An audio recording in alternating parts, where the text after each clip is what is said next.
Welcome to মনোবল global academy, the hub of scientific happiness. Gautam Buddha কীভাবে রাগ নিয়ন্ত্রণ করতেন এবং কীভাবে উনি মানুষকে প্রভাবিত করতেন, মানুষের দ্বারা প্রভাবিত হতেন না। একজন ব্যক্তি তো সবসময় অভিযোগ করতেন যে গৌতম বুদ্ধের শিষ্য উনি, যে দেখেন গুরু, আপনি তো মানুষকে সবসময় ভালোবাসেন, মানুষের জন্য এই কাজ করেন সেই কাজ করেন, সহযোগিতা করেন, তো মানুষ তো আপনার দুর্নাম গায় বা আপনাকে দেখতে না পারে, আপনার হিংসা করে।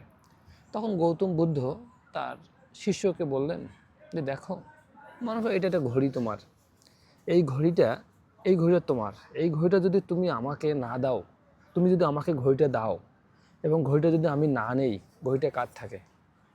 তখন শিষ্য বলল যে আপনি যদি না নেন তাহলে তো আমারই থাকবে। তো ঠিক এরকমই যে মানুষ আমাকে যদি কেন ঘৃণা দেয়, রাগ দেয়, হিংসা দেয়, আমি যদি গ্রহণ না করি, কার থাকবে? ওই ব্যক্তিরই থাকবে। এইভাবে গৌতম বুদ্ধ মানুষদেরকে ইতিবাচকভাবে প্রভাবিত করতেন। সবাইকে অনেক ধন্যবাদ।